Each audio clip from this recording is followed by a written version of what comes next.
हे दोस्तों, बहुत दूर एक बड़े सी भूलभुलैया में 4 कैरेक्टर्स रहते थे। 2 चूहे जिनके नाम थे स्निफ और स्करी, और 2 चूहे जितने छोटे आदमी जिनमें से एक का नाम था हैम और दूसरे का हॉ। ये एक दूसरे से बहुत अलग थे, पर इन सब में एक बात कॉमन थी। इन सभी को चीज बहुत पसंद थी, जो उनके लिए खुशी से जीने के लिए बहुत जरूरी भी थी। सो इसीलिए हर सुबह वो लोग अपने रनिंग शूज पहन के उस मेज में चीज ढूंढने निकल जाते थे। एक दिन घूमते घूमते उन चारों को किस्मत से एक बहुत बड़ा चीज स्टेशन मिल जाता है, जहां उन सब की पसंद की अलग अलग खूब सारी चीज रखी होती है। वो सब ये देख के बहुत खुश हो जाते हैं और फिर अपनी अपनी पसंद की चीज लेके एंजॉय करने लगते हैं। अब इसके बाद हर दिन स्निफ और स्करी सुबह जल्दी उठ के चीज स्टेशन सी पे चले जाते और फिर वहां जाके चीज खाने लगते, जबकि हैम और हॉ हर दिन लेट उठ के आराम से चीज स्टेशन जाते, क्योंकि उन्हें पता था चीज कहाँ है और वहां कैसे पहुंचना है। इसीलिए वो आराम से वहां जाते और आराम से चीज खा के वापस आ जाते। उन्हें समझ आ गया था कि इस चीज स्टेशन पे इतनी सारी चीज रखी है कि वो आराम से अपनी पूरी लाइफ बस उसे ही खा के बिता सकते हैं। सो उन्होंने अपने रनिंग शूज भी दूर फेंक दिए थे कि अब उन्हें उसकी जरूरत नहीं पड़ेगी। वो एकदम सिक्योर और कंफर्टेबल हो गए थे। हॉ इतना खुश था कि उसने दीवार पे लिख दिया, लाइफ में चीज का होना खुशी देता है। लेकिन दूसरी तरफ स्निफ और स्करी इतने कंफर्टेबल नहीं हुए थे। वो हमेशा चेक करते रहते थे कि चीज बराबर है कि नहीं, और हमेशा ये करते रहने से उन्हें धीरे धीरे समझ आने लगा कि चीज खत्म हो रही थी, जबकि हैम और हॉ का इस बात पे कभी ध्यान नहीं गया। एक दिन स्निफ और स्करी सुबह सुबह चीज स्टेशन सी पहुंचे तो उन्होंने देखा कि सारी चीज गायब हो चुकी थी। ये देखकर उन्हें ज्यादा शॉक नहीं लगा, क्योंकि वो ये एक्सपेक्ट भी कर रहे थे कि ऐसा हो सकता है। उन्होंने ज्यादा टाइम सोचने और अफसोस करने में बर्बाद नहीं किया। सिचुएशन बदल गई, सो वो भी बदल गए, जिसके बाद फिर उन्होंने चीज स्टेशन सी के बाहर जाके एक नया चीज स्टेशन ढूंढना स्टार्ट कर दिया। फिर उसी दिन जब हैम और हॉ आराम से वहां पहुंचे और उन्हें पता चला कि सारी चीज गायब हो चुकी थी, तो ये देख के वो दोनों एकदम शॉक हो गए। हैम गुस्से से लाल हो गया और चिल्लाने लगा कि ऐसा किसने किया और ऐसा कैसे हो सकता है, आखिर किसने उसकी चीज हटा दी। उन्हें कुछ समझ नहीं आ रहा था कि वो अब क्या करे, क्योंकि उनके सारे प्लान्स उस चीज के हमेशा वहां होने पर ही डिपेंडेंट थे। फिर सोचते हुए हॉ ने हैम से कहा, स्निफ और स्करी भी यहां नहीं दिख रहे, तुम्हें नहीं लगता शायद उन्हें कुछ ऐसा पता है जो हमें नहीं पता? हैम बोला, नहीं, ऐसा नहीं हो सकता। वो तो बस चूहे हैं, उनमें इतनी समझ नहीं है। हम इंसान समझदार होते हैं और हमें सब ज्यादा अच्छे से पता होता है। तो इस पे हॉ ने कहा, पर हम अभी तो इतने समझदार जैसा बिहेव नहीं कर रहे, हमें भी बाहर जाके नई चीज ढूंढनी चाहिए। हैम ने कहा, नहीं, मैं सब कुछ पहले जैसा करके रहूंगा और सब ठीक होगा, यकीन करो। उसी टाइम स्निफ और स्करी न्यू चीज ढूंढने में लगे हुए थे। उनके दिमाग में बस यही चल रहा था कि वो कैसे भी और चीज ढूंढ के निकाले, और ये करने के लिए वो नए रास्तों पे गए जहां वो पहले कभी नहीं गए थे। फिर सर्च करते करते फाइनली उन्हें एक नया चीज स्टेशन मिल जाता है, चीज स्टेशन एन। यहां पहले वाले से भी ज्यादा चीज रखी हुई थी। ये देखकर वो बहुत खुश हो गए और अपने इस न्यू चीज स्टेशन को एंजॉय करने लगे। दूसरी तरफ हैम और हॉ अभी तक यही सोच रहे थे कि ये सब कैसे हो गया, क्यों हो गया और अब क्या होगा। सोचते सोचते हॉ इमेजिन करने लगा कि वो बाहर भूलभुलैया में घूम रहा है और नई टेस्टी चीज खा रहा है। ये सोचने के बाद उसने हैम से कहा, हैम, हमें सच में बदलना चाहिए और बाहर जाके नई चीज ढूंढनी चाहिए। क्या पता हमें बाहर पहले वाले से भी ज्यादा अच्छी चीज मिल जाए। हैम ने फिर से कहा, बिल्कुल नहीं, बाहर जाना बहुत रिस्की है। हम कभी बाहर खो गए तो क्या होगा, और कभी हमें बहुत ढूंढने के बाद भी नई चीज नहीं मिली तो क्या होगा। मैं बाहर जाने से अच्छा यही कंफर्टेबल हूं, और बेटर यही है कि हम यहीं रुके रहे जब तक सब कुछ पहले जैसा ना हो जाए।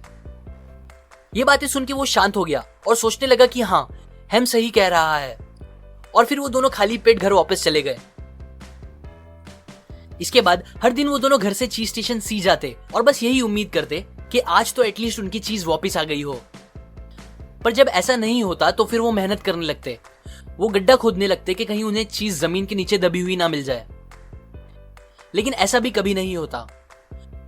वो हर दिन मेहनत करके बिना चीज के बस अपना टेंशन और डिप्रेशन लेके वापस घर आ जाते थे। एक दिन गड्ढा खोदते हुए अचानक हॉ हंसने लगा। तब हैम ने उससे पूछा कि तुम हंस क्यों रहे हो? तो हैम बोला, हम लोग कितने पागल हैं, हम रोज सेम काम कर रहे हैं और एक्सपेक्ट कर रहे हैं कि हमें कुछ डिफरेंट रिजल्ट्स मिलेंगे। हम सच में कितने पागल हैं, और ये बहुत फनी भी है। हैम इतना स्ट्रेस में रहता है कि वो हॉ की इस बात पर ध्यान भी नहीं देता और बस ये सोचता रहता है कि किसने मेरी चीज मुझसे ले ली, आखिर किसने। फिर हॉ वापस बोलता है, हैम हमें बाहर जाना ही होगा, चलो मेरे साथ, हमारे रनिंग शूज कहाँ हैं? तो हॉ बोलता है, मुझे नहीं जाना बाहर, मैं इधर ही वेट करूंगा मेरे चीज के वापस आने का, तुम जाओ अकेले। तो फिर हॉ सोचता है और डिसाइड कर लेता है कि वो हैम के बिना ही बाहर जाएगा अकेले। पर बाहर जाने से पहले वो दीवार पे एक मैसेज लिखता है, तुम क्या करते अगर तुम डरते नहीं तो। इसके बाद हॉ नए रास्ते लेकर नई नई जगह जाने लगता है। उसे जल्दी ही समझ आ जाता है कि ये नए रास्ते आसान नहीं है और यहाँ कुछ भी हो सकता है। लेकिन उसे ये भी समझ आता है कि ये रास्ते और ये मेज उतने भी बुरे नहीं हैं जितना वो उनसे डर रहा था। फिर वो हैम को निशानियां देने के लिए रुकता है और दीवार पे फिर से एक बात लिखता है, चीज को बार बार सूंघते रहो ताकि तुम्हें पता चलता रहे कि वो कितनी पुरानी होती जा रही है। इसके बाद फिर भागते हुए अचानक उसे बहुत अच्छा फील होने लगता है। उसके पास कोई चीज नहीं होती बट फिर भी उसे बहुत ज्यादा मजा आने लगता है।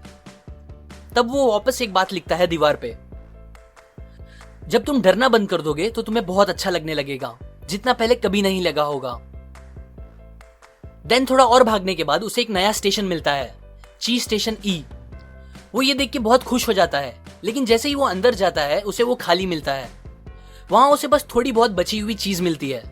तब वो अपने आप को बोलता है कि अगर मैं थोड़ा जल्दी चेंज हो गया होता तो मुझे इधर ज्यादा चीज मिल गई होती। फिर वो वहां से कुछ चीज अपने साथ लेके हैम के पास वापस जाने लगता है ताकि उसे बता सके कि बाहर और चीज रखी हुई है। वो अपनी लिखी हुई बातों और डायरेक्शंस को देख के वापस चीज स्टेशन सी पे आ जाता है। वहां वो देखता है कि हैम की हालत एकदम खराब हो चुकी होती है। वो उसे अपनी लाई हुई चीज देने लगता है बट हैम बोलता है, नहीं, मुझे नई चीज नहीं चाहिए, बल्कि मुझे सब कुछ पहले जैसा ही चाहिए बस। हॉ उसे बाहर लेके जाने की बहुत कोशिश करता है पर हैम अपनी नेगेटिव थिंकिंग में इतना डूब चुका होता है कि उसे बाहर देखने से भी डर लगने लगता है। हॉ समझ जाता है कि वो अब कुछ नहीं कर सकता हैम के लिए, सो वो उसके लिए वापस निशानियां बनाते हुए एक न्यू चीज स्टेशन को सर्च करने के लिए चला जाता है। एक दीवार पे वो लिखता है, जब आप ये बदलते हो कि आप क्या सोचते हो तो फिर ये भी बदलता है कि आप क्या करते हो। इसके बाद हॉ को कई बार थोड़ी बहुत चीज इधर उधर मिलती रहती है जिसकी मदद से वो आगे बढ़ता रहता है। फिर फाइनली भागते भागते उसे एक नया चीज स्टेशन दिखता है, चीज स्टेशन एन। वहां उसे स्निफ और स्करी भी मिलते हैं। यहाँ इतना सारा चीज पड़ा होता है जितना उसने कभी देखा या सोचा भी नहीं होता। ये देख के हॉ को बहुत अच्छा लगता है, लेकिन उसे थोड़ा खराब भी लगता है कि हैम उसके साथ नहीं है यहाँ पे। पर वो ये उम्मीद करता है कि हैम जल्दी ही उसकी छोड़ी हुई निशानियों का पीछा करके वहां आ जाएगा। इस बार हॉ को बहुत सारी चीज मिल गई थी, पर इस बार उसने बस अपने कंफर्ट जोन में बैठे रहकर चीज को एंजॉय नहीं करा, बल्कि वो अब हर दिन उस चीज को चेक करता और बाहर जाके नई जगह भी देखते रहता ताकि फिर कभी उसे पहले जैसी प्रॉब्लम्स को फेस ना करना पड़े। ये थी हु मूव्ड माय चीज की पूरी स्टोरी। अभी एक बात क्लियर कर दूं कि इस स्टोरी में स्निफ और स्करी के लिए वो चीज बस खाना था, लेकिन उन छोटे इंसानों के लिए वो बस खाना नहीं था। वो एक मेटाफोर था दूसरी इंपॉर्टेंट चीजों के लिए जो हम इंसानों को खुशी से जीने के लिए जरूरी होती है, जैसे कि हेल्थ, पैसे, रिलेशनशिप्स, हैप्पीनेस, अच्छा काम, एक्सेट्रा। और टू कंक्लूड, ये पूरी स्टोरी से हमें मेन 5 की लेसन सीखने मिलते हैं। First, change happens, they keep moving the चीज। आप चाहो या ना चाहो आपकी जिंदगी में चेंजेस आएंगे ही, और वो भी लाइफ के हर एस्पेक्ट में। Second, anticipate change, get ready for the चीज टू मूव। अब जब आपको पता है कि चेंजेस आएंगे ही तो उनके लिए तैयार रहो, क्योंकि सब कुछ आप जैसा चाहते हो वैसा हमेशा कभी नहीं होगा। Third, monitor the change, keep smelling the चीज। हमेशा अपने आसपास के होने वाले चेंजेस पे ध्यान रखो। कोई भी चीज अचानक बहुत रेयरली होती है, सो ये करने से आप चेंजेस के लिए तैयार रहोगे और उसे अपने फायदे के लिए भी यूज कर पाओगे। Fourth, adapt to change quickly. Changes आने के बाद जितना जल्दी हो सके उन्हें अडेप्ट करो और बस अफसोस करते हुए चीजों को और बुरी मत बनाओ, बल्कि उन्हें अच्छा बनाने की कोशिश करो। Fifth, enjoy the changes. Changes को एंजॉय करना सीखो। ये बात आपको जल्दी ग्रो करेगी और बहुत आगे बढ़ाएगी लाइफ के हर एस्पेक्ट में। ये स्टोरीज और आइडिया मैंने आपको हु मूव्ड माय चीज बाय स्पेंसर जॉनसन बुक से बताई है। ये एक बहुत ही फेमस और काम की बुक है जो सिखाती है कि हमें चेंजेस को कैसे हैंडल करना चाहिए और कैसे उसका यूज करके आगे बढ़ना चाहिए। अगर आपको ये सारी बातें डिटेल में सीखनी है तो आप ये बुक खरीद सकते हो डिस्क्रिप्शन में दिए हुए लिंक से जाके। और अगर आप मेरे वीडियोस को कभी मिस नहीं करना चाहते तो सबसे पहले सब्सक्राइब करें और फिर सब्सक्राइब के बाजू में बने बेल पे क्लिक करें। फिर सबसे मेन एक बॉक्स आएगा उसमें आप गेट ऑल नोटिफिकेशंस पे क्लिक कर दे। तभी आपको हमेशा पता चल पाएगा कि मैंने वीडियो अपलोड किया है। लाइक करें अगर आपको ये आइडियाज काम के लगे, अपने व्यूज कमेंट करें, सपोर्ट करें मेरे चैनल को इस वीडियो को शेयर करके अपने फ्रेंड्स एंड फैमिली के साथ। अगेन सब्सक्राइब करें, मैं और ऐसी काम की बातें आपके साथ शेयर करता रहूंगा, यूजुअली हर week. And finally thanks for watching.